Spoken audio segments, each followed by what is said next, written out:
Hello, everybody. My name is Natalia Barbarska, and in the Polish Institute in Paris, I'm in charge of the visual arts projects. And I'm very pleased to introduce this afternoon the second discussion out of three, which are prepared and organized by FICEP, le Forum des Instituts Culturels Étrangers à Paris, about the diverse approaches to the culture sector, which were developed to respond to the COVID pandemic. Before the beginning of the discussion, I'd like to thank the team of FICEP, who largely contributed to make these discussions possible, especially Bérénice Djeyak and Solène Lognonnet. I thank FICEP partners, la Mairie de Paris and the Ministère de la Culture. And I also thank our organizational team from culture institutes from Austria, Canada, Germany, Ireland, Italy, and Luxembourg, with whom I was very pleased to work on this project. Yesterday, we were participating in the very inspirational discussion about the new institutional experiences during the pandemic and the possible way of the museums to respond. And today's roundtable is about the culture's place in society and public policies during the crisis. I'm very pleased to welcome all of our guests, all of our participants, and last but not least, the moderator, Tom Creed. Tom Creed is a theater and opera director, festival director, and independent producer based in Dublin. He has worked with many important theaters, operas, festivals, companies. To name just a few of them, it was the Irish National Opera, Paris Opera, the Barbican in London, the Edinburgh, Perth, and Melbourne International Festivals, and many others. I could continue the listing further on.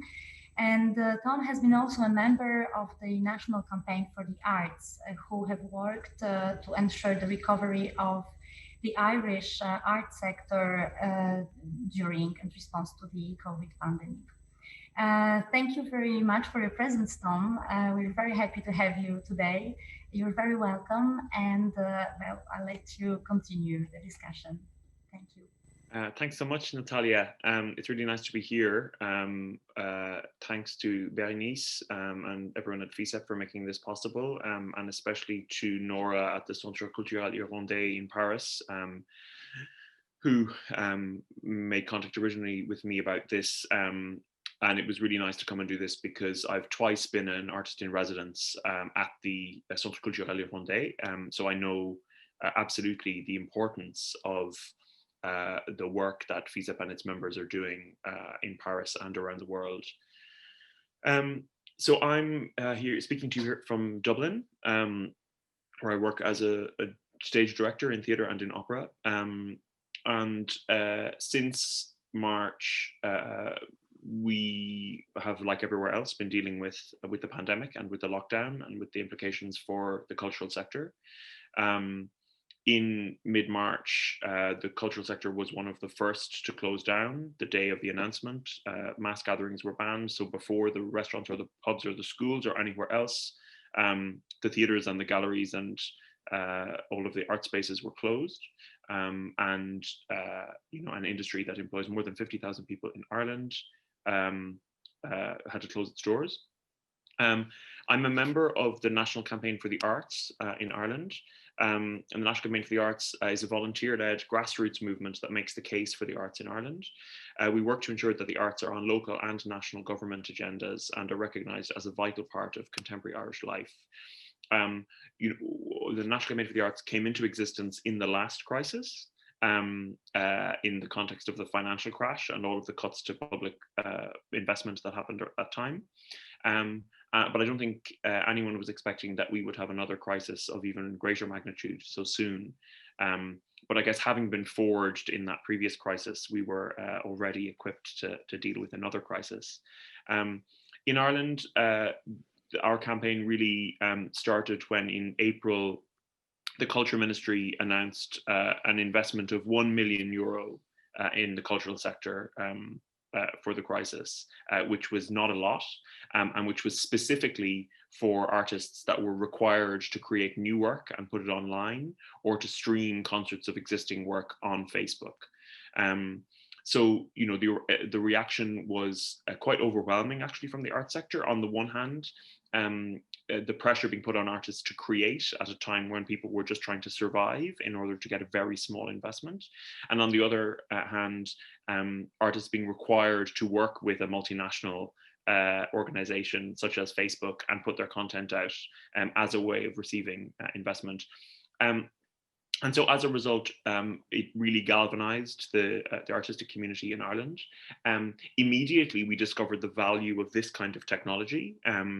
And very quickly, we were having open meetings with hundreds of artists from across the sector in a way that we really had never had before, when our meetings would all have happened in physical space. And so the meetings were limited to the people who could have the time to get there. Suddenly, everyone was able to communicate in a much more accessible way. And then over the last couple of months, the campaign put together a 13-point plan, which was sent to government and all over the country, which was sent to and discussed with all of the members of parliament from every part of the country. And we so far have received getting 56 million euros worth of additional investment in the sector, which is not a lot by the standard of some other European countries. But when you consider that the annual grant of the Irish Arts Council is 80 million euro, actually it's quite substantial and has made a big difference in terms of people trying to get through this time.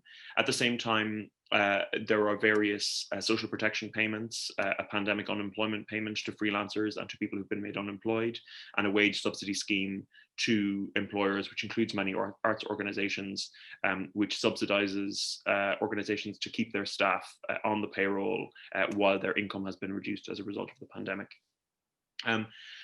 So in a way, it's been a difficult time for many people, and there's a lot of uncertainty. We're currently advocating for increased investment in the arts for next year, as well as a range of other policy actions around reductions in tax on culture, on issues around insurance, and ensuring that the various employee supports and supports for the self-employed continue into next year and until the cultural sector is able to open until full capacity. Events have been possible in Ireland since August, but at a very limited capacity. And in the last couple of weeks, Dublin has closed again with a small increase in cases.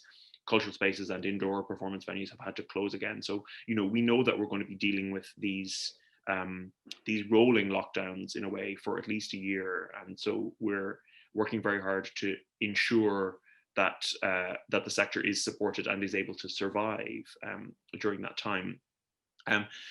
We're really encouraged that, I think, for certainly in the 20 years that I've been working in culture, the public expression of support for the cultural sector from politicians is greater than I think it's ever been. I think there's an acknowledgement that culture is one of the things that has got people through the crisis when everyone has been at home in lockdown.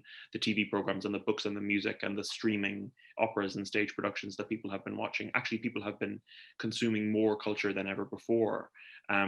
And at the same time, there's been some great moments of success for Irish culture, including the TV series Normal People, which is an adaptation of a novel by the young novelist Sally Rooney, which has been nominated for Emmy Awards. So even in lockdown, Irish culture is making waves around the world, but we need to make sure that this continues. Also with another crisis coming down the tracks at the end of the year, which is what's looking increasingly like a hard Brexit, and our closest neighbour, and the neighbour that sits between us and the rest of Europe, leaving the European Union. It's really important that we in Ireland continue to develop relationships with our European partners and also learn from the experience of what our colleagues are doing in Europe. And from their situation, and to see how we can help each other. So I think it's I'm really delighted to be here as part of this conversation today, and I'm really looking forward to hearing the various experiences of our colleagues from around Europe, and to hear what the various issues have been and solutions that have presented themselves, and to imagine how we can work together in the future to ensure that our European arts community survives and is stronger after this time. So I'm going to ask each of our panelists to speak for between 5 and 7 minutes, just to introduce the situation in their country. That will leave us plenty of time at the end of the discussion for questions, and we're going to use the Q&A function, which you can see at the bottom of your Zoom screen. So as the discussion continues, if you have questions, please add them to the Q&A. And then in the second half of the discussion, I will pose as many of those questions as I can to the panel to ensure that we answer the questions and the concerns that you're experiencing in your home countries and in your home organizations also. In preparation for this discussion, I asked the panel to consider a number of questions, which I might just run through briefly. I asked them, how well supported is the cultural sector by the government in your country? How quick were the governments to respond to the pandemic crisis in relation to the cultural sector? How did the cultural sector respond? How have artists in the cultural sector adapted to a new working environment of uncertainty, financial uncertainty, social uncertainty, physical uncertainty, ethical uncertainty? Have there been any shifts in thinking about the relevance of artists and the arts in society? What are government's policies in terms of the export of culture, and how will this be affected by the pandemic? And how will COVID-19 affect public policies concerning the arts, theatres, etc.? So I think there are questions that apply in all of our countries, and I'm looking forward to hearing the many different experiences and also the things that we have in common among the panel. To begin with, I'd like to introduce Simon Brault. Simon is the Director and CEO of the Canada Council for the Arts. In 2019, he was entrusted with a second mandate as Director of the Council and named Chair of the International Federation of Arts Councils and Cultural Agencies, the first Canadian and the first Francophone to take up the position. He's the author of No Culture, No Future. He's been a driving force behind a number of major projects and has held key positions in national organizations, notably at the National Theatre School of Canada. He is a sought-after speaker, and in 2017 represented Canada as a cultural expert at the first G7 on arts and culture. As such a well-regarded speaker, I'm delighted that you're here to speak with us today, Simon, and I'm looking forward to hear about your experience and your perspective. Thank you. So I just want to begin by saying hello to all my European colleagues. I'm the only one out of your continent. And thank you for the invitation. In Canada, like in many other countries in the world, obviously the art sector was one of the first to be confined, to be shut down. In Canada, I'm in charge, as you said, of the main public funder of the arts. So Canada Council is delivering public funding to the art sector, every discipline of the art sector, on behalf of the Canadian government. And we are at arm's length, which means that the council makes its own decisions, its own policies, and without any interference from the government. But obviously, because we are funded by the government, we are in constant conversation with a government, especially in a situation of crisis like this one. So basically what happened in Canada is that we were very fast to react when the crisis happened.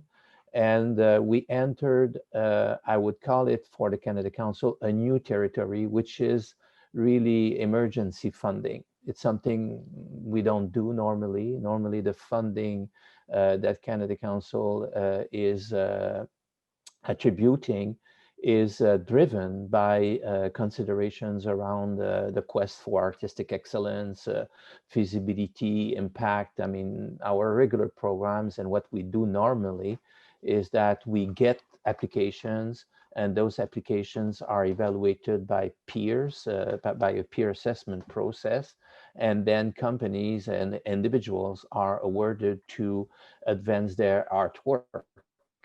But the pandemic created a situation because of the shutdown. There was an imminent danger of our entire sector to collapse, because the sector, the organizations in Canada, theater company, dance companies, and all that, they all have a portion of their funding that is public, but that it never goes more than 20-25% of their budget. So a lot of the revenue they have are coming from ticket sales and are coming from sponsorships, private sponsorships. So obviously, in a situation of confinement, of lockdown, there was a danger that everything would just fall apart. So the government of Canada, and we were again offering options constantly to the government of Canada, the government of Canada adopted an approach combining what I would call some kind of a universal social net that has been put in place in order to support businesses, any kind of businesses, including the businesses of the art sector and individuals. So direct support to individuals without employment. And one of the main option that the Canada Council presented to the government was to make sure that the self-employed would be covered as well during the pandemic and would receive direct money from the government, because the self-employed are a very significant portion of the workforce of the art sector. So the government put in place very rapidly that system of support that is still in place right now, where if you don't have a job, if you cannot work, you can get up to $500 a week, at least to be able to pay the grocery and to live.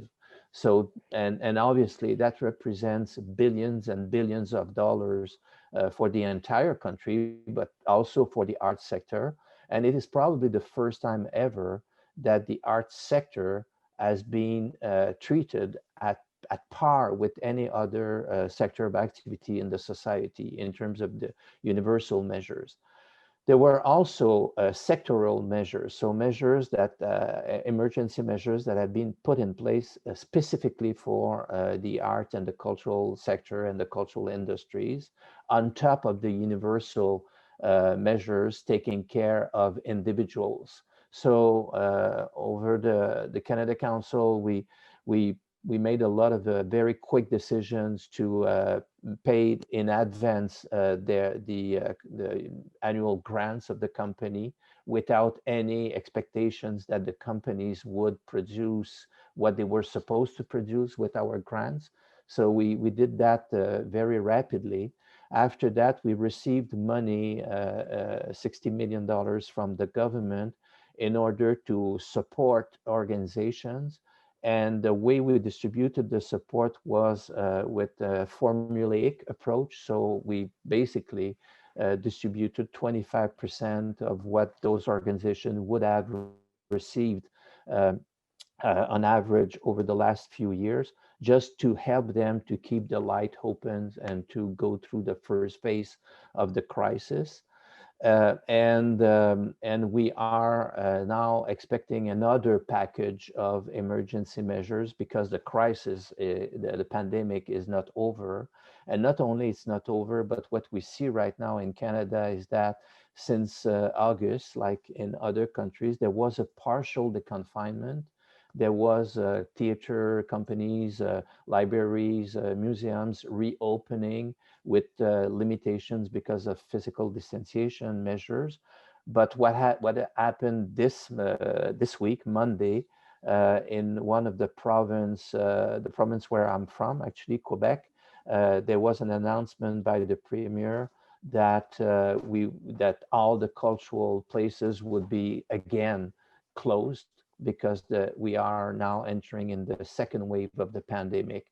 And what we see is that the second phase of confinement is more profoundly debilitating than the first one for the arts sector, because some people really believe that that they were doing everything in the world to make the cultural places, the concert halls and all that very safe. And probably they have been the safest place in terms of public spaces in our country. But because of the communitary, the contamination, government is shutting down all that now. So I think the impact is not only economic right now, it's very much on the mental health of artists and cultural workers. A lot of people are considering in the arts sector right now to leave the sector or to do something else, because they don't see the light at the end of the tunnel. So where we are, I guess, right now in Canada is we need to continue to support the sector to go through the pandemic, but also we need to take stock of many things that have been clearly revealed over the last 6 months, notably the rise of the Black Lives Matter movement, the preoccupations around the question of truth and reconciliations for the Indigenous peoples in Canada, and generally a huge claim for more social justice in our country. And what we see is that the arts sector before the pandemic was in fact reflecting, if not confirming, a lot of the inequities in our society. And I think that the more we think about the future, the more we realize that we want anything but an attempt to going back where we were before the pandemic. We realize that the questions of sustainability, anti-racism, the questions of making sure that there's a more equal distribution of public funding amongst different organizations and different groups in society, the question of diversity and inclusion, all that are becoming really the agenda, the fundamental agenda to rebuild the art sector when it will be possible to rebuild it. So where we are really the first phase of the pandemic, when we were distributing the money and in fact using a formula of 25% of the funding people used to receive, we just maintain a statu quo. Where we are right now, we feel is that we need to continue to have emergency measures, but much more targeted.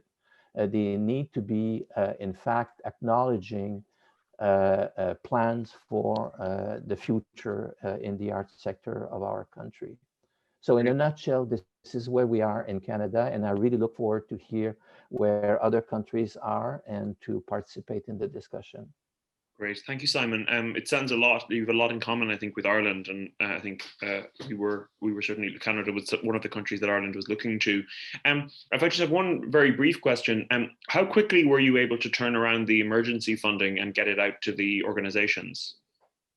Within 2 months, we announced it very fast, and then we did ask everybody to apply with a very simple process. So the money was out of the door within 2 months, and we are now entering the third phase of emergency measures. So frankly, over the last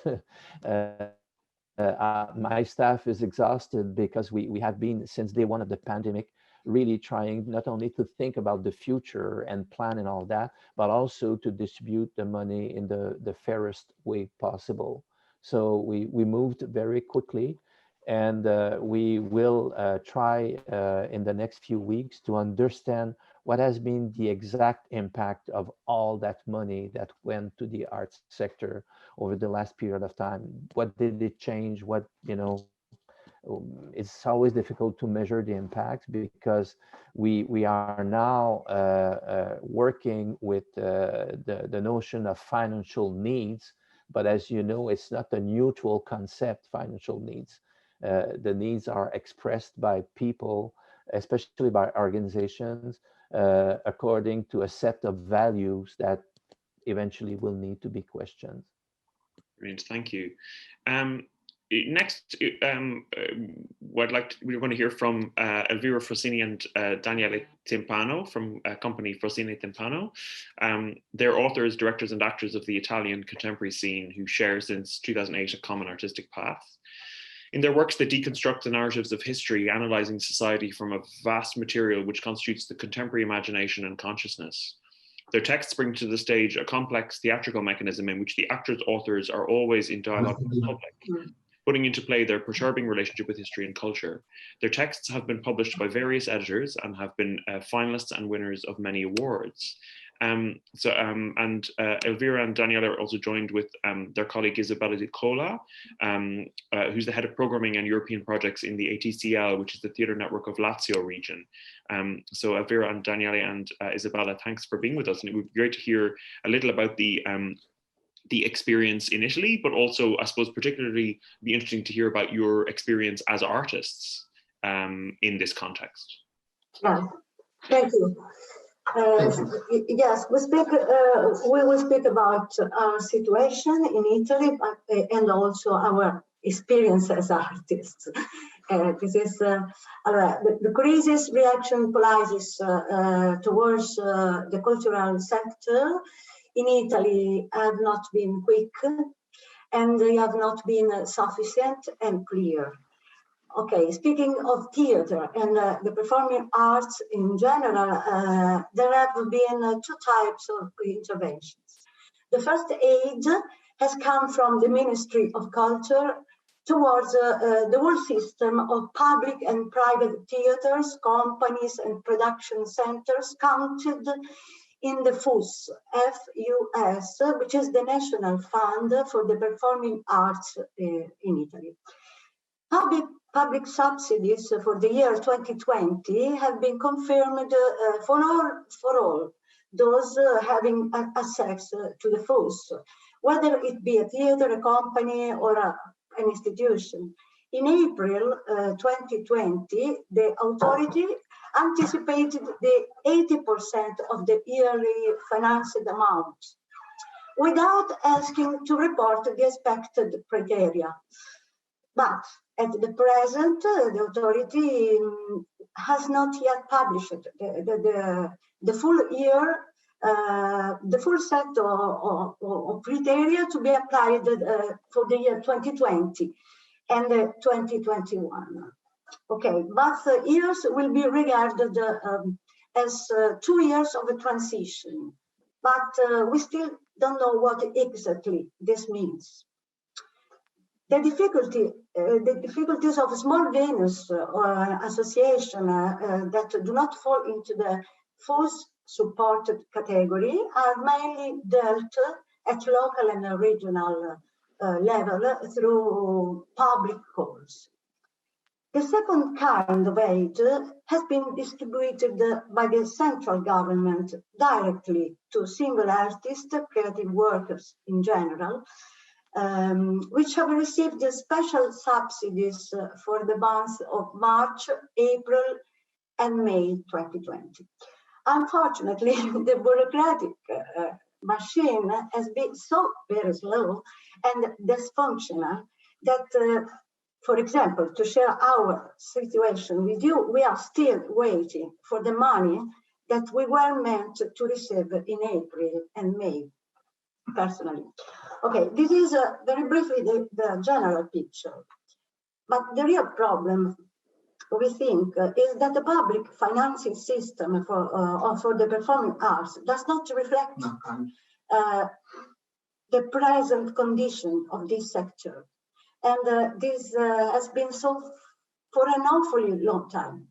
Okay, the COVID crisis has only made this inadequacy more and more evident for all of us, for the artists. Okay, the FUS, FUS, does not work so well. And above all, it is not conceived to have at the center the artistic work, the artists. We are in a great paradox. There are aids and funds, but they seem to be more directed to the life of institutions and big structures rather than artists and their creations.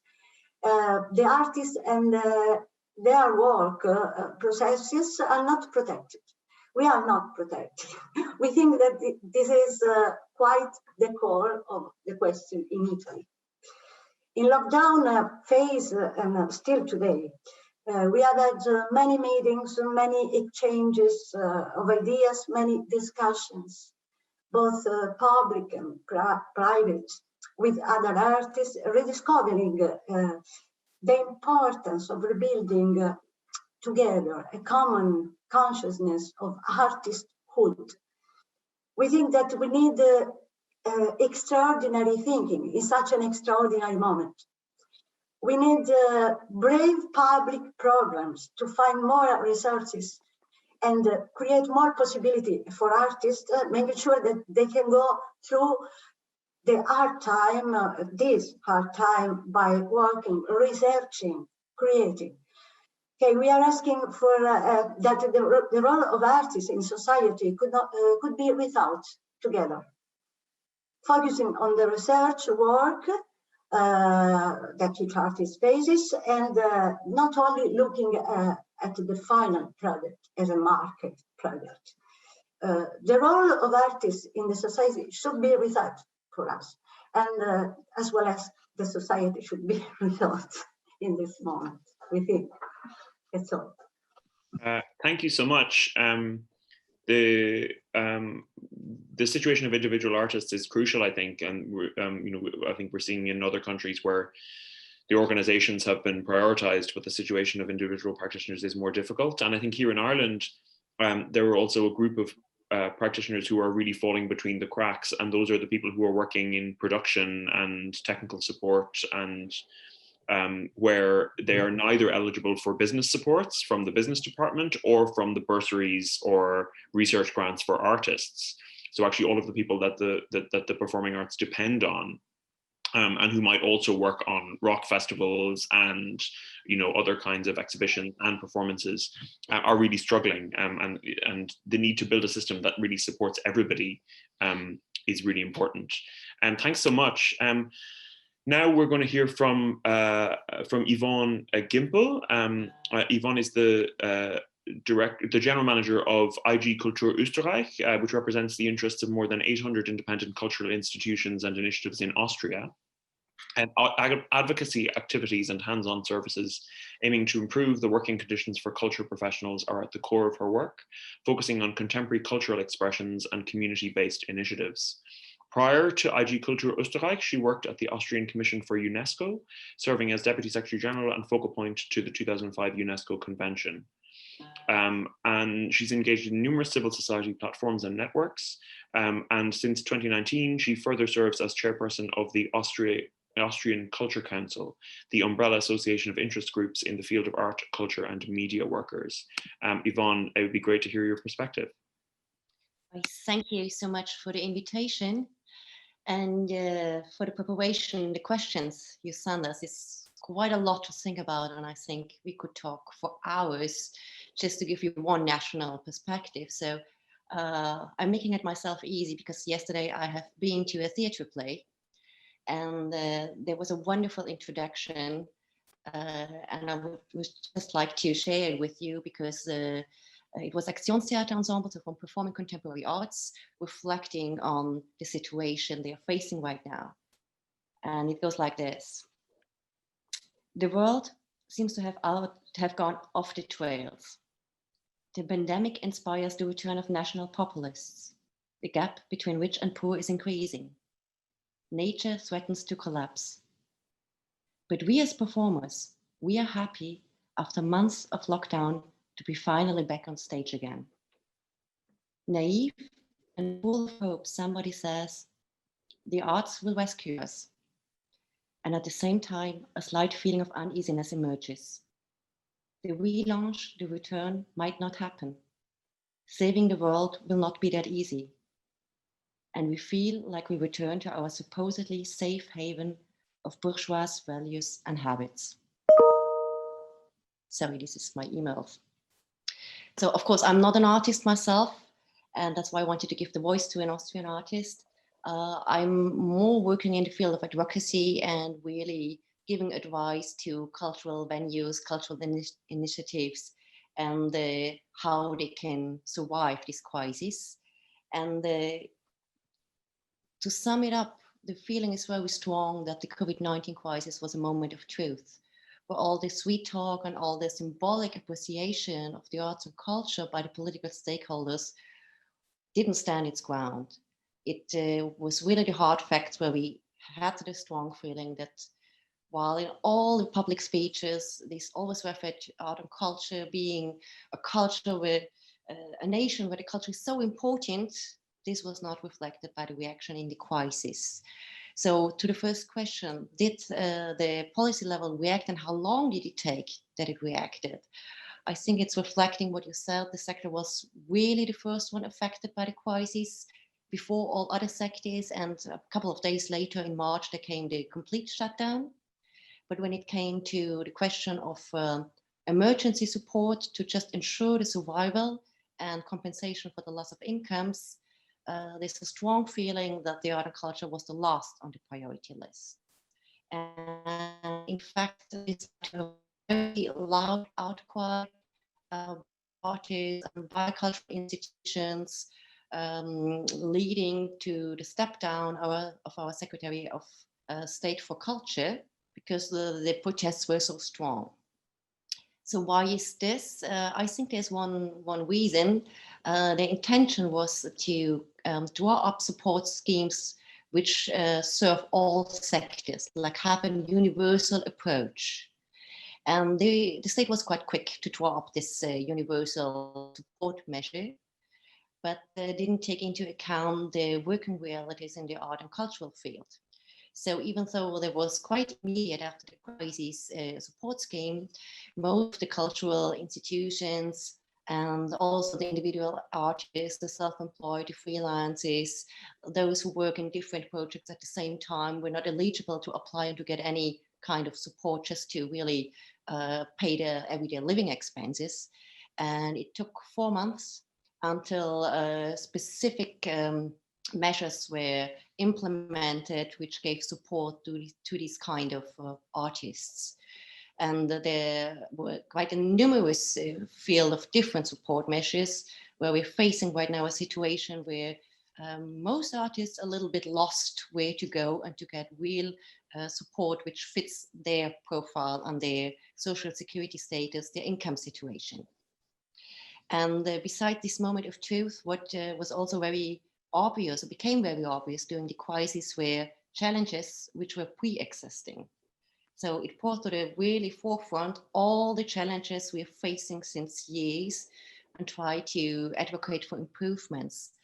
For example, the social security situation, where still to date many artists don't have a social security system continuously, like the little resilience and the short-term planning, funding which is focusing not on processes but on project outcomes.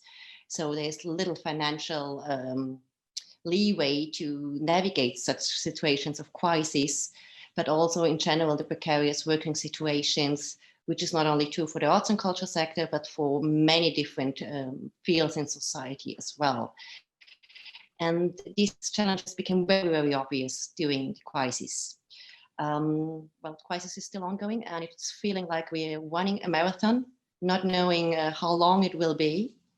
And of course, the sector is trying to adapt. There were a lot of digital offerings for the public, in particular during the phase of shutdown. We had in summer a little relief, and now we are at the beginning of a second wave. So it's getting stricter and stricter. We have more restrictions again, but the intention is not to have a full shutdown, but to leave some leeway for cultural actors to continue their work. But the emergency funding is ending, actually today, for the cultural sector. So we're in the middle of negotiating really another package of emergency support schemes, which at least will help the sector to survive for the next 6 months. But what is even more severe is that it's not only about survival, it's for us more of giving a long-term perspective and taking the lessons learned and the problems which became so obvious now during the crisis, and working on long-term sustainable solutions to improve the working situation, to improve the financing, and really give a perspective. And to have as also was mentioned, a focus on the social justice, which is not only true for the arts and culture sector, but as the society as a whole.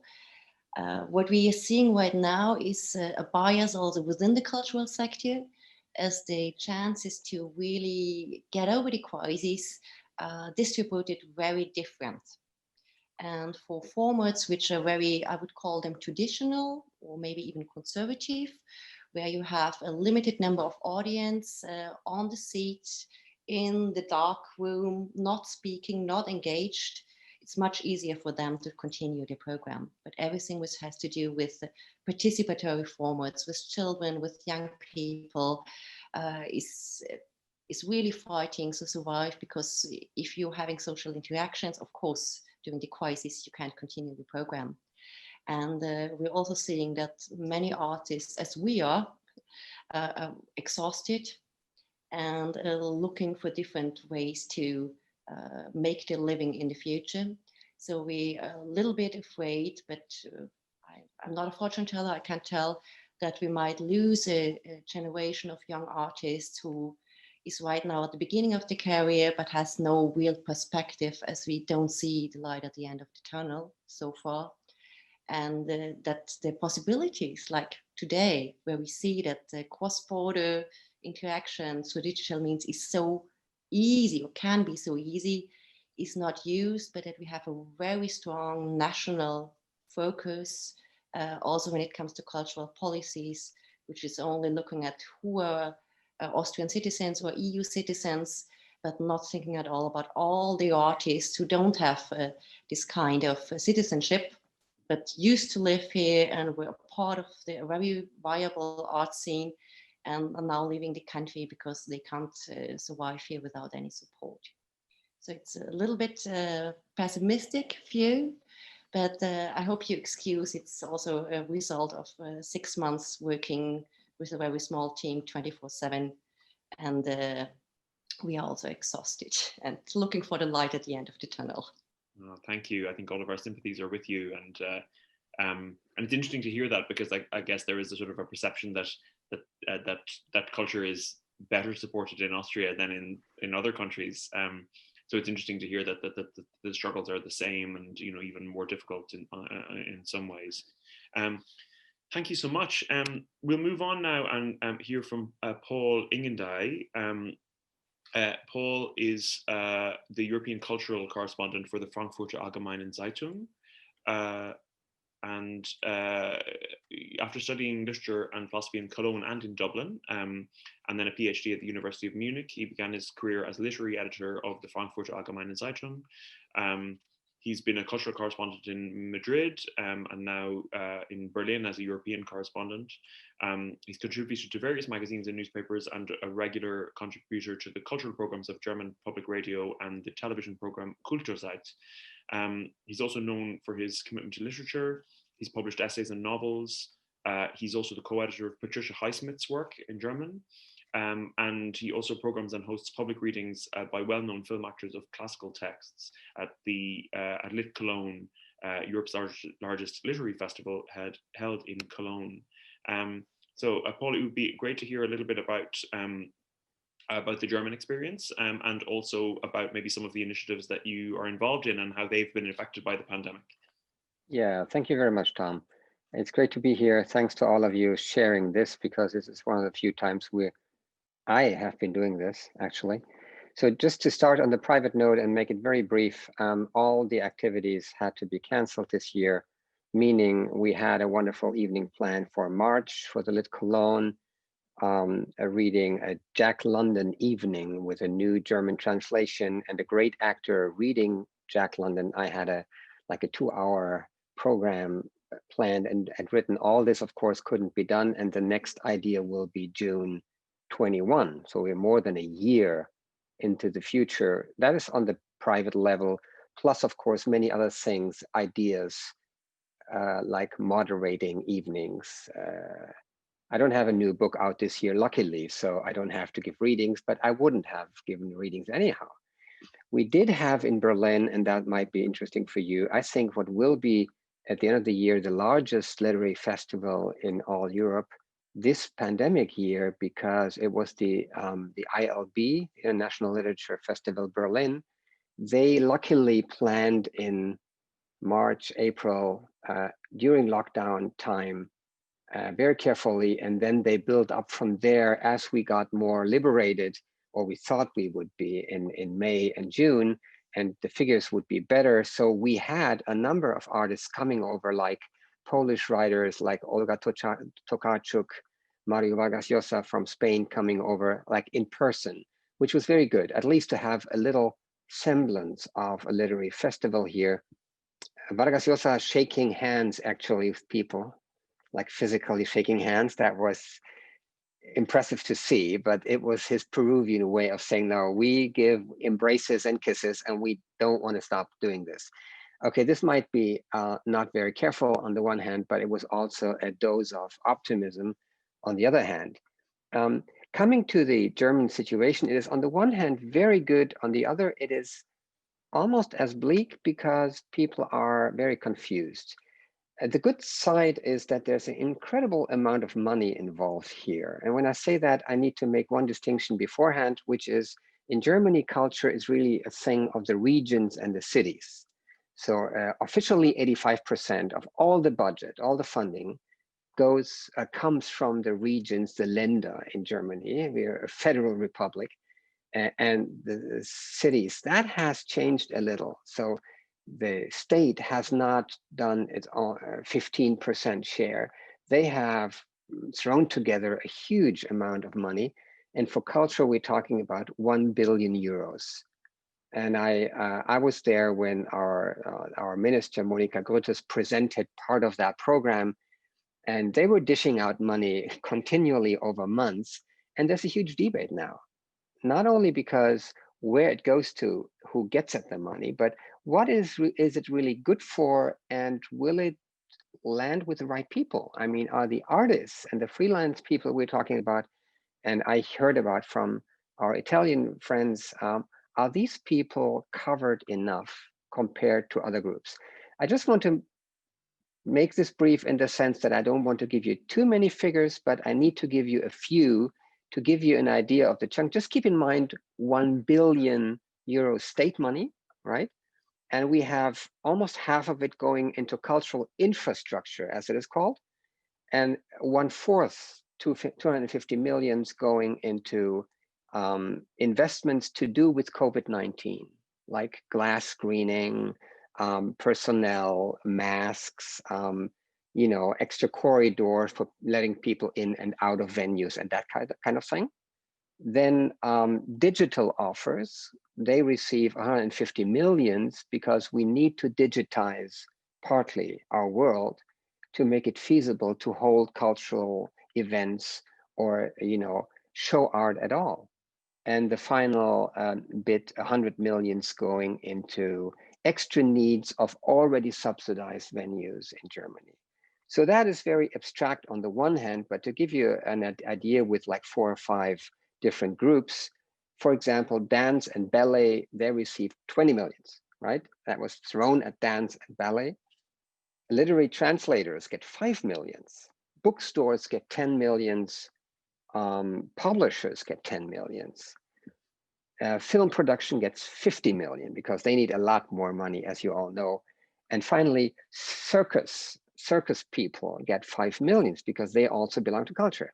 So one of the reasons why I think there is such a lot of money is that we Germans, I think, we worry much more than other people. So where our Polish neighbors have 1 insurance, we have 8. Meaning that we are ready to throw money out the window because we're so afraid of the future of our artists and our culture. So that in theory would be a good thing. The bad thing is that there are so many different measures that some artists don't know what to do if they're not very quick. I'll give you an example from our regions. For example, the region where I originally, as a man from Cologne, come from, North Rhine-Westphalia, what they did, or they told us in May, they had 17,000 applications for money from artists. They read 6,000 and they granted 3,000, which is 1/5, right? With luck. So only a fraction can be done. Another example from Bavaria, they gave out 1,000 euros per month right away to artists who applied for that. That was generous. That was much better than in other places. In Berlin, what they did is they gave, where do I have the note here? I think they gave like 5,000. One could apply for 5,000 over some months, but that of course is gone after a while, including, you know, rising rents and rising costs of living in Berlin. As you probably know, the city has become more expensive than ever. So these are problems and also questions of authority between regions and state. But the protest goes a little deeper, because artists and newspapers, when they were asked how it worked for them, and there were a lot of reports now over the months, most of them said that the bulk of the money doesn't go to the creative sector. It goes into building things, procuring things, arranging things, you know, into buildings and venues. But the freelance artists themselves, they have very little. So there's obviously an imbalance here between what the official money is, which is a lot of money. I think it's most money, like the most money that we will ever see in Europe during the crisis. It's $1 billion is a lot of money, but will it be able to keep artists afloat that are the majority, in the sense that there's, I would say, tens of thousands, if not hundreds of thousands, artists who live on 1,000 euros a month, a little more, a little less sometimes. And that is the majority that is very difficult to take care of. Now, there is one more thing I wanted to add that is important to me. Tom, you asked us how do people think about the relevance of culture now? Has that changed? There has been officially a confessional mode, you know, speaking out for culture and saying, now culture is our backbone. Culture is what keeps us alive. Culture is so important to social life. And that tone has been very high, and it has been noted. And in some quarters, it has been very much applauded also. But I think that has nothing much to do with what artists really live on a day-to-day basis. It's nice to hear that. And I think the tone has been good all in all, but I'd rather have a bleak view with looking into the future as we're sliding into a second or third wave. The third wave was named today in my paper in the natural sciences section, the mental problems, the suicide notes, the psychic problems being like a huge wave that we don't even see now because we have so many other things to do. This will come, and studies in Great Britain already have shown that this is, it will hit all of us, that there's a depression coming we have to deal with on top of the money problems. Okay, this is it for now. Tom, feel free to ask anything beyond what I just said. Thanks. Great, thank you, Paul, so much. And yeah, it's interesting to hear that, because we hear these huge numbers from Germany, this 1 billion. But actually, while you were speaking, I calculated that in Ireland, an artist who managed to get on the government support from April actually would have received 7,000 or 8,000. It's probably a little more, right? A little more than some artists will get. Yeah, so it's interesting to hear that. But really good to hear your perspective. Let's move on and let's hear from Magdalena Marcinkowska. Magdalena is the permanent delegate of the Republic of Poland to UNESCO, a doctor of international law and an expert in cultural heritage.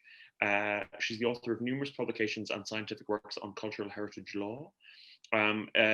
From 2018 to 2020, the Deputy Director of Monuments Preservation Department in the Ministry of Culture and the National Heritage of the Republic of Poland. Magdalena, how is the situation in Poland, and how is, it'd be great to hear your perspective. Thank you so much, Tom. Thank you so much for the invitation, and I'm really grateful that I can share the experiences that we got in Poland. And actually, I can share my previous experience since I'm not anymore a deputy director at the Ministry of Culture. Right now, my position is being a permanent delegate for of Poland to UNESCO. So I just wanted to share with you some thoughts and some reflections regarding the times that the whole pandemic started in Europe and how Poland reacted regarding the crisis. So since the beginning of the pandemic, the Ministry of Culture and National Heritage has been carrying out activities thanks to which cultural communities could count on a multidimensional comprehensive support of the state. Right now, it is over 5 billion zlotys. So as my German friend said, it's over 1 billion euro, and it's a lot of money that state actually decided to transfer to cultural sector. This support consists of elements of a subsequent so-called anti-crisis shield benefited by people and cultural institutions, as well employees and employers, including various subsidies for maintaining jobs, exception from social security contributions, loans, and credit holidays. Of course, new programs as well were established, and also legal changes and law improvements were introduced by the ministry to help cultural communities in time of crisis.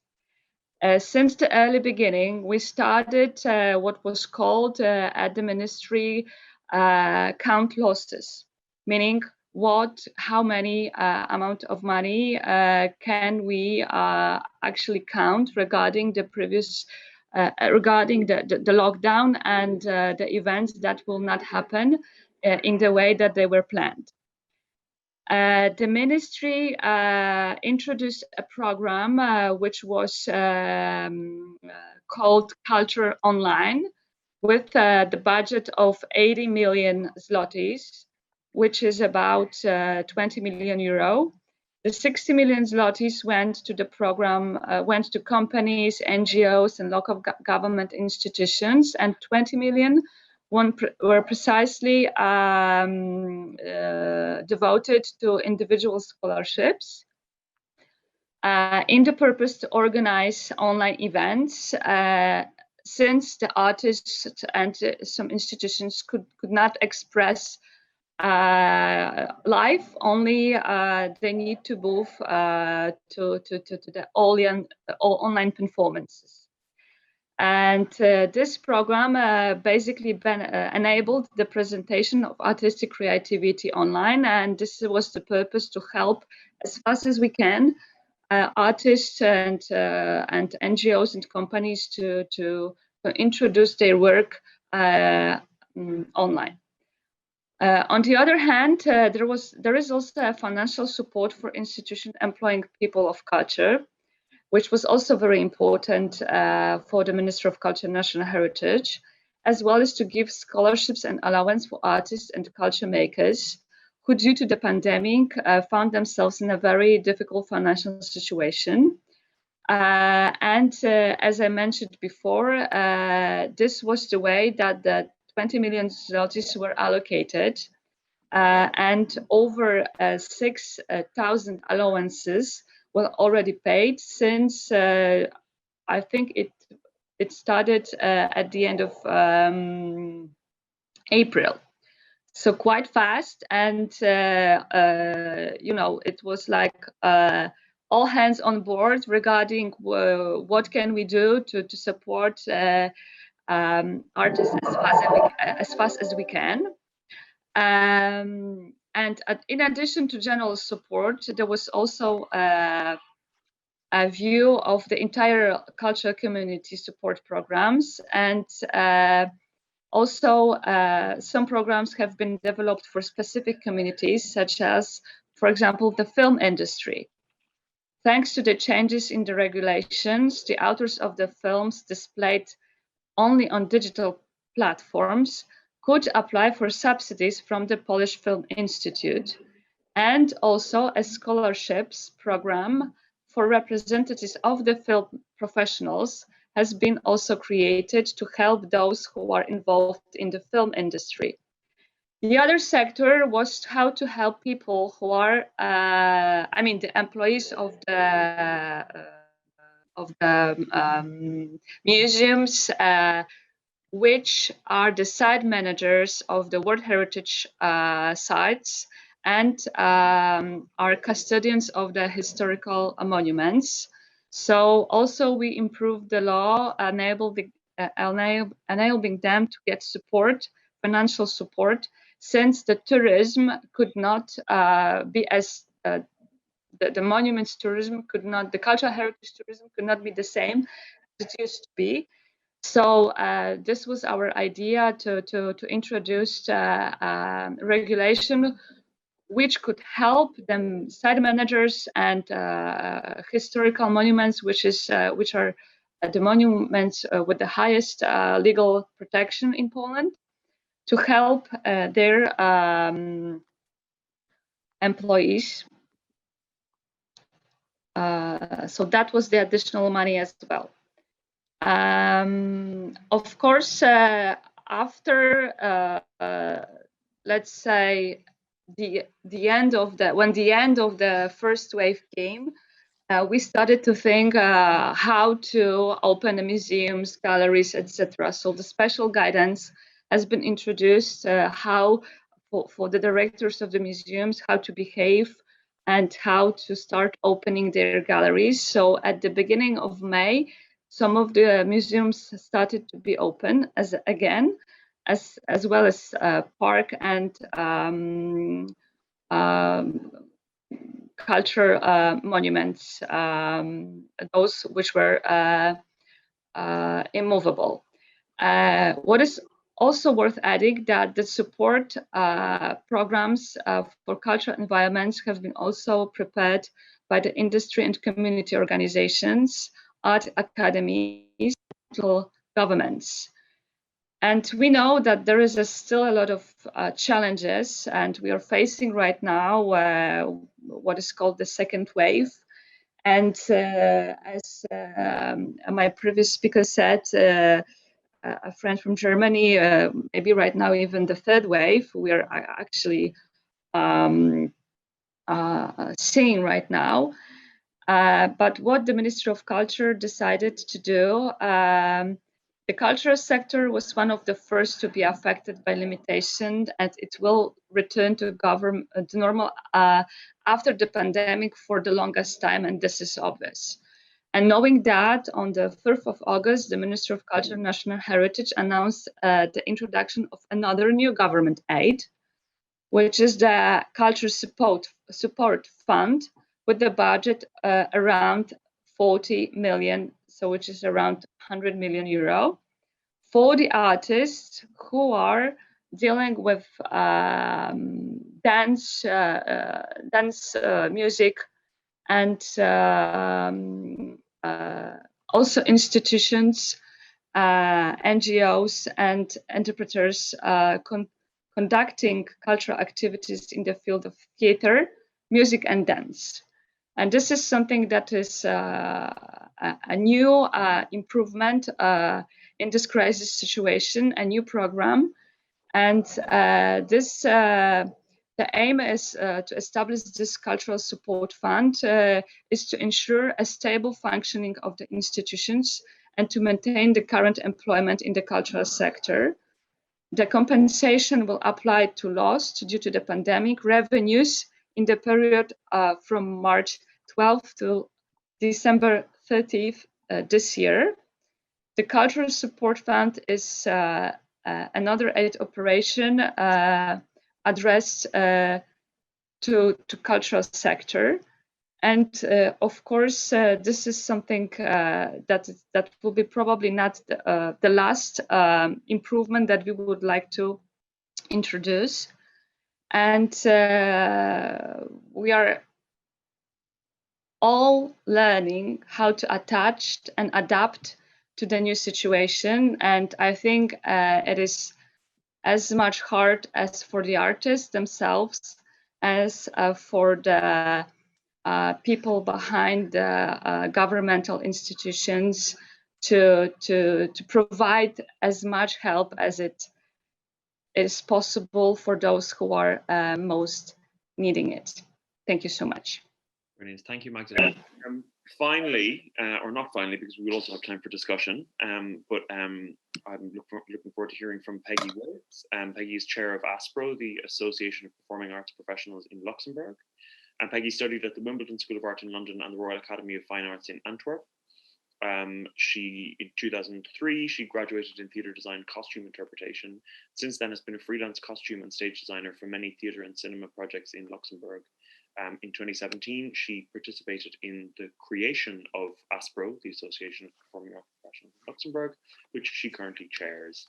Peggy, it would be great to hear something about the experience in Luxembourg and the experience of the performing arts professionals that you represent, and maybe a little bit about what ASPRO has been doing as well. Thank you. Thank you for having me with you today. Yeah, ASPRO had a very important role during the pandemic because we basically made the link between the Ministry of Culture and the artists and the technicians. We have been very lucky because we had very quick support by the government.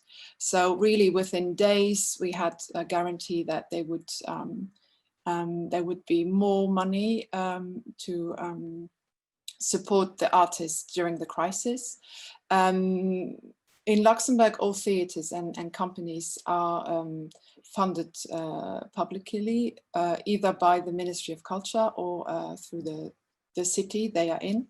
So the government also encouraged the theatres to try and still pay out the artists for the shows that were cancelled. They were not asked to return their convention to the government, so they would keep their money and try to distribute it to the artists. We were also allowed more money per month if we don't work. We have a system that guarantees us a certain amount of money in case we don't get a job or we can't work. The problem was that this system had its weak points anyway before the crisis, and this proved really we had made efforts, we had been in contact with the ministry to improve this system, and the pandemic really proved that that was right, and we really need to do something about it. So we had been in contact with the Ministry of Culture a lot, also with all other associations representing like film technicians, fine artists. And it was very interesting because that had never happened before. Luxembourg being, we're still very, very young in our history of culture. It's not that long that we really professionalize in it. So many things have happened in a very short time that haven't had happened before. So many good things, but also a lot of feedback from our artists saying that on the long run, since nobody knows how long this is gonna go for, what our guarantees, we were only granted the support for another month, but nothing really permanent. So that's still something that's ongoing at the moment. What's interesting is that at the moment, it doesn't really feel like there's any lockdown in theatres. All theatres have reopened. Even the small theatres that couldn't reopen because they didn't have enough capacity would move to bigger theatres. They would make their stages available to smaller companies. So there's there was a lot of solidarity, really. Most of the shows have been postponed, so now we have more work and even too much work because people will be on 2 or 3 things at a time, but it somehow feels like a wrong picture because it can end at any moment again. Also, all the artistic teams do, I mean, artists do change from one team to another. So there's a really high risk of another infection. And there's the big worry that one person can ruin the whole production or close even the whole theater down. So far so good. We are a very small country, so nothing has happened yet. But yeah, it's on the mental level, it's really a huge challenge at the moment. Thank you, Peggy. And this question of the third wave and the emotional and mental impacts of this and the role that culture is going to play in that recovery also is something that I think we are only just starting to think about. Thank you all for your perspectives and your contributions. If anyone who's watching has a question, if you please add it to the Q&A, we'll try and answer some of them. There's a question here that maybe briefly we could hear from a few of you. There's a question asking the panel whether the state supports in the various countries were made available to all artists living in the countries or only to official citizens. Was citizenship a criteria for state support, or could artists or companies originally from other countries but based and working there apply for support? If anyone has a knowledge of that, that'd be useful to hear. Well, I can say very briefly, just a part of that, I can answer that in some of the regions, one needs to be living in the region and be registered there, which does not mean one needs to be German or a Bavarian for that matter to be able to apply. It's the same in Luxembourg. Yeah. In general, it's also the same in Austria, but as it comes to funding and legal regulations, the situation is much more complex and difficult. For example, the support scheme for self-employed artists in Austria doesn't refer to citizenship, but a precondition is that you have been registered within the social security system in Austria the previous year and made contributions to the system. So this is not focusing on citizenship, but the effect is that many who never earned enough to be registered there cannot apply. And then there's a situation when it comes to non-EU citizens in art universities, which is approximately 15%, that the situation for them is pretty hard. And many have to quit their studies because they don't get any support and they can't pay the tuition anymore. I think one of the situations in Ireland that arose where there were Irish artists who had been working abroad for a period of time, but then were required to move back to Ireland, for example, to live with their families, or as a result of the pandemic, but because they had been working abroad, whether that was on tour or living somewhere else or studying somewhere else, they were falling between the cracks of not being able to be supported by the country in which they had been working, but also not having been in Ireland and in the system. So that, and I think going forward, one of the things that certainly with the National Campaign for the Arts we're trying to do is to try and identify what all those gaps are that people fall into and work out how to address them. I think our colleagues in Italy were going to say something. Yes, I was just saying that in Italy it's the same. You don't have to be Italian, of course, to receive the funding, but you have to demonstrate somehow that you operate in Italy. And with regards to what you were saying before, Tom, I think many Italians, because many young Italians now leave Italy to study and to form themselves, to train themselves in the arts, I think have been in the same situation where they had to come back to their countries, not being able to apply. So you have to be a history of work here to receive funding. Great, thank you. There was another question that came in there, and I think it's useful to talk about a little bit. There's a question about how the cultural services of embassies and foreign cultural institutes abroad have adapted to the crisis. And I'd like to kind of include in that also the role of digital and how, I think Magdalena, you referred to it in particular, but how work has sort of shifted into digital and particularly, I suppose, how the international the international part of cultural activity has shifted into digital.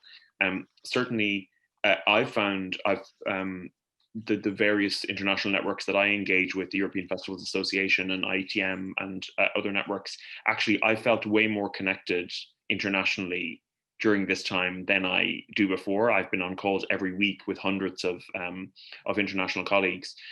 But I think one of the things we're seeing in Ireland now also is that Culture Ireland, which is the state body that funds Irish culture abroad, is not supporting physical touring for the next while, and they'll be focusing on digital, and their investment this year, and I think it looks like also for much of next year, will be on digital. And of course, there's great potential in terms of digital, in terms of potentially more artists being able to engage internationally. And also, of course, you know, the big question that we had before the pandemic happened was about climate change and sustainability, and how we would do international without all of these air miles and all of this, you know, this impact on the environment. But I guess a question about, in each of your contexts, what does the international part of cultural activity look like now, and how does digital fit into that? Simon, I think you had a comment there. Yeah, I think it's a very good question. I think that because the pandemic is by definition international, I think that it would be a huge mistake to refocus exclusively of what is happening in each of our country. I think the international perspective is probably more important than ever.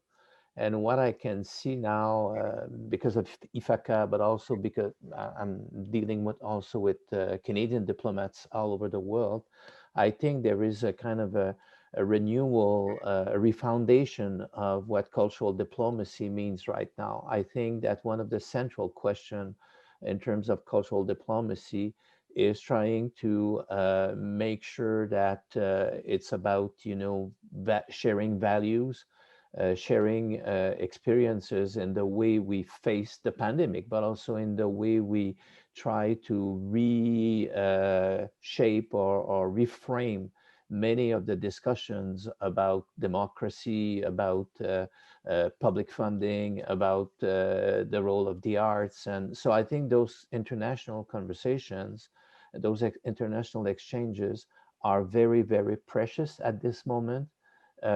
Because again, I think that we are all facing this very big paradox where we know that everybody wants to go back to a situation that is more normal than the one we are living right now. But at the same time, we had enough time to realize that everything was not perfect before the pandemic. And I guess I'm struck by the fact that since the beginning of our conversation today, we talked a lot about money. We mentioned a lot of, you know, billions of dollars and all of that, but the money will not fix everything. The question is more, you know, what is money used for, and what exactly are we trying to save from the world before pandemic? What are we trying to cover that were not covered before? And how do we want to make sure that the art and the art sector is becoming even more relevant for everybody, including the people who are no voice, including the people who have no money, who are not considered in our societies? I think it's a moment of profound reinvention, profound rethinking about cultural policy, the role of public funding and all of that. And obviously it's difficult right now because we are, and I can see that as a funder, we are under siege by demands coming from, you know, everybody, institutions, organizations, individual artists. But at the same time, I think we need, in all that cacophony, we need to make sense. We need to come with something that will really give the art sector what it should be. It's the new legitimacy in this world that will emerge out of this pandemic. Can I say something to that right away, if that's possible? Yes, it's something that I would like to take this up, Simon, thank you so much, because I think this rethinking that you said, it has profound, even philosophical implications about things we don't know yet. I think we're in the middle of something that we all feel is important and difficult and dangerous even. It can be a chance, an opportunity. It can also be devastating. I would just like to make one point that makes this clear. As I said earlier, 150 million euros go into digitalizing the cultural industry now. You know, that's the money that comes from the German government, the central government. And the idea behind it is very nice. Let's use the crisis to modernize. I think that's a good idea. But the bad idea about this is that we might get used to digitalized formats in ways that are really very pernicious or dangerous for living culture. I mean, both things are true. And we don't know yet in the moment which of the two things will prevail and which will we suffer and which will we profit from. And that, I think, is the kind of double-edged situation of the moment that I feel, or many people feel, very insecure about. Thank you. Thanks, Paul. Does anyone else want to speak to that question about international or about digital? I just wanted to add something to what Paul was saying, and it's been a sentence very much pronounced during the lockdown. We won't go back to reality because reality was the problem. And what Paul was saying is actually a strong concern that we have, because talking about theater, we have two theater artists here. The international dimension is very important for the sharing and the reframing of something which, unfortunately or fortunately, it's alive. It's a ritual. Theater is and will always be a ritual. So how to perform a ritual, a digital, I mean, is it possible to have a rituality into a digital reframing of a performance? I don't know. I mean, I can say that at the beginning, in my experience, I was very much, no, because we had this sentence of the Ministry of this statement of the Ministry of Culture saying that he gave 10 million euro to create a Netflix of culture, which many people in Italy found very offensive, because particularly the performing arts. So it is a very delicate matter, and it needs, as Elvira said at the beginning, an extraordinary amount of energy, of mental and also heart, spiritual energy to understand something that probably will never be the same. I would just, so the international dimension of the touring, I think is not a priority now, but the international dimension of dialogue and a sharing of thinking is very, very, very crucial. Yeah, thank you. I think it's one of the other things I think that we are only just starting to think about is the impact that digital will have on how we think about our audience. Like if the audience is suddenly millions of people around the world, rather than the 200 or 300 people who will come from the local venue to see the performance, do we change what we do? And also, I spent quite a lot of time in the early part of the lockdown watching the Hay Literary Festival from the UK, where they moved the whole festival online and had 500,000 people attend their festival that takes place in a small village between England and Wales. Like, how do you go back from that in a way, having reached 500,000 people with your work, with your program? How do you go back, and what are the things that are valuable about what we had before, but also what are the things that actually we find in this time, and also about potentially the new digital ways of working that we find in this time that we wouldn't have found otherwise. There's a question here about the unknown, which I think is specifically a question for maybe for Yvonne or for Simon in terms of funding, but I'm happy for anyone to pick it up. in terms of our plans, we're speaking about the fact that, plans can change now week on week. How are we making space for that in funding systems, or how, as practitioners, how are we making space for that in our planning? I just want to say that I think that it's clear that uncertainty is there, and will be there for a long period of time. So planning in a context of complete uncertainty is very difficult. Even reflecting in a situation like that is very difficult. But what I want to say is that it's true that there's a lot of things that are unknown. But I think that one way to start, this is how we are operating maybe right now at Canada Council, is to look at what has been intentionally ignored for too long. And there are many things that have been ignored by public policy and by public funding for too long. And what are the voices that were marginalized? What are the arts that were not so much valued in the past? What are the questions that we stopped to deal with, like indigenous reconciliation in my country, or other questions, the movement for social justice or social climate? What are all those questions that we knew they were there, but we knew that they were more at the margin? And now those questions may occupy a bigger space. And how do we deal with that? Because in fact, the system is in crisis, and we will need to make choices.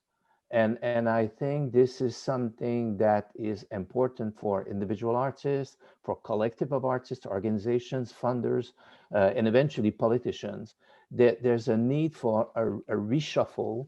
And it's true, we're talking about digital, and some people are kind of debating digital and live performance and what is the value of each. But in fact, it's important to realize that the people who enjoy live performance are a very small minority in society.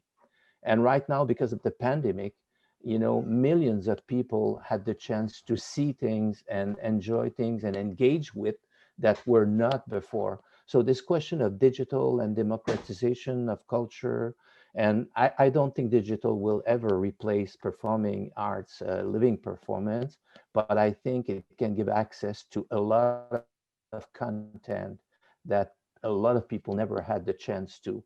So I think there's a lot to reflect and a lot to act upon, but let's look at what we have been ignoring for too long. Great, thank you, Simon. I think we're nearly at the end of our time, but I want to just have take a couple of minutes just to get a final thought from everybody, and maybe a few more responses to that. I know Peggy needs to leave, so Peggy, it might be great if there was any final thoughts from you about what are your hopes, what are your fears, what do you think is going to happen next, what are you trying to make happen next? And then maybe we can hear that from everybody, and we can also pick up a few of the other things that have been discussed. But Peggy, it'd be great to hear from you in this last moment before you have to go. Thank you. Well, it doesn't really have a link to the pandemic directly, but it's something that came up as well, and that would improve the Luxembourgish cultural scene a lot. Is that we in Luxembourg, we need to think about how we produce. Often our shows run for a couple of times and then they're done with, and there's a lot of money going into the individual shows, and there's not enough occasions to go and see them. Also, durability in general. How do we build sets? How do we keep costumes? All that is really a very young stage in Luxembourg, and I think that's something we should really pick up onto. And the pandemic has shown that if we would have a repertoire, if we would have things that go on for a longer time, we could have gone on stage straight away, or after 2 weeks rehearsal, of course. But now that was not possible, and I think this is a chance for us to work on that. Thank you. Great, thank you so much, Peggy. Yvonne, do you have a final thought, or do you have a response to this question about the unknown in your funding system?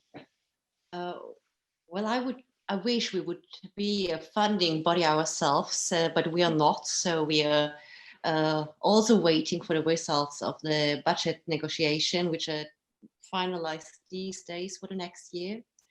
But I think it's a quite interesting point in time, as was mentioned before, to take up all these problems, I would even call them, we didn't want to see, also in terms of funding, because how are you supposed to make now a program application for the next year?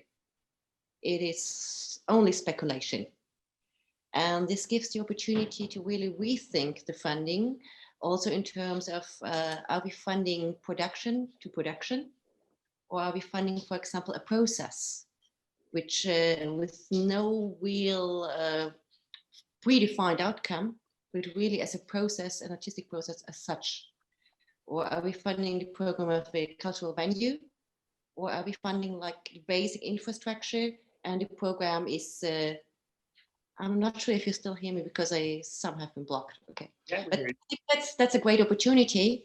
And I'm not sure if it's intended like this, but that will be the reality we are facing the next year. So it could be like a pilot to really reconceptualize the way we think about cultural funding.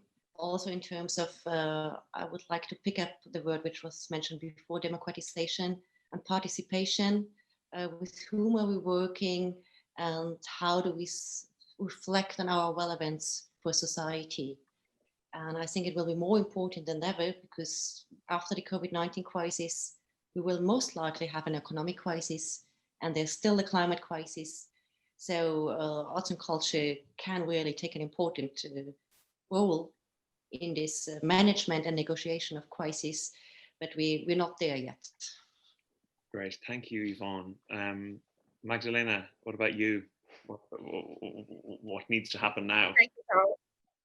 Yes, I'm running out of time actually as well. So just very briefly, I have to say that I really appreciate attending this meeting because I realized that there is a lot of things that I didn't know.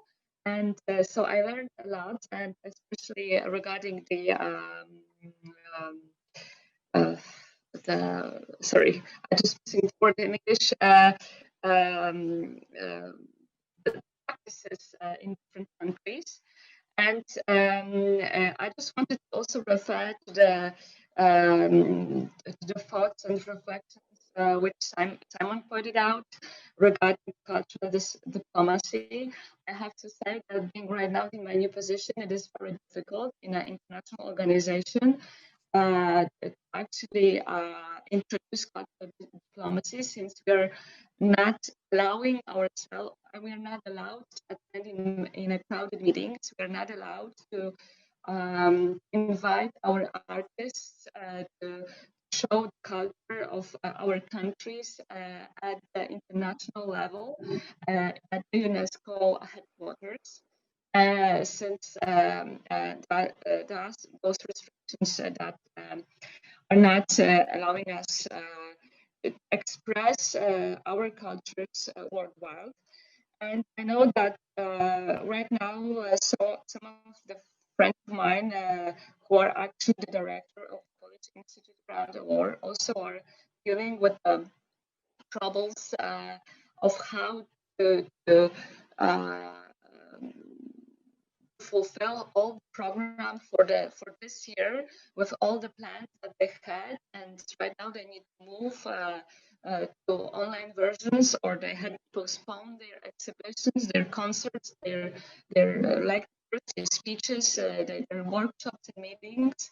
So it is quite difficult, and I have to say that cultural diplomacy right now suffers a lot. And I hope that this, maybe I'm optimistic, but I hope that there is no timeline for the coronavirus. But I hope that at the beginning of next year, it will at least be at this level that so more and more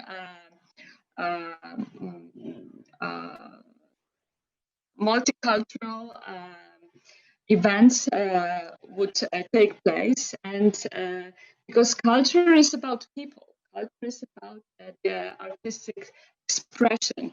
It's about the exchange of this expression. It's about the exchange of the ideas, and especially we can see it right now at the international level in Paris at UNESCO, that this is something that we really miss.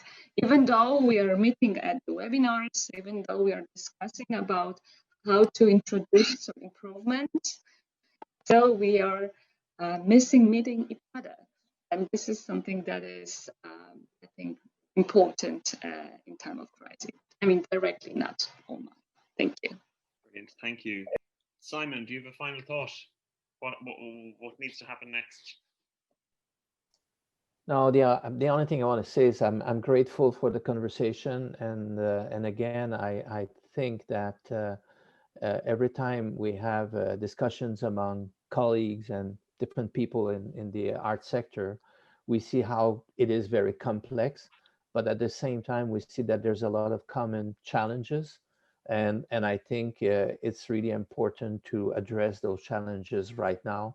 And I'm really looking for many other discussions about what do we do beyond just trying to avoid the collapse of a sector that we built and that we all love. What do we do in order to make it stronger, more resilient, and more relevant for the entire society? So thanks, everybody. It has been a real pleasure and an honor. Great. Those are very good questions for us to take with us from this. Elvira and Daniele and Isabella, final thought from Italy. Yeah. Oh, yes. Okay. No.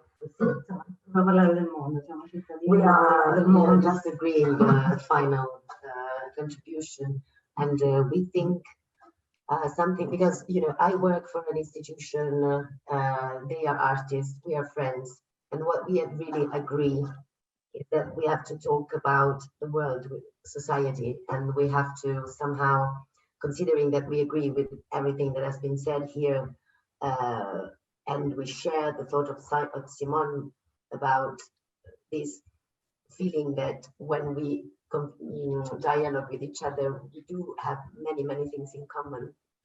But we also think that we have to be with the feet on the ground and see the world, feel the world, and be more empathic with each other and with society in general. That's what we agree, even if we work in different environments. Brilliant, thank you. And Paul, a final thought from you. Yeah, thank you. Two little things. One thing, would we have been invited, like the 8 or 9 of us, to Paris, hadn't it been for COVID-19? Just think about it, reflect about it. The second thing, no, I'm very grateful for having this conversation. It's a pleasure.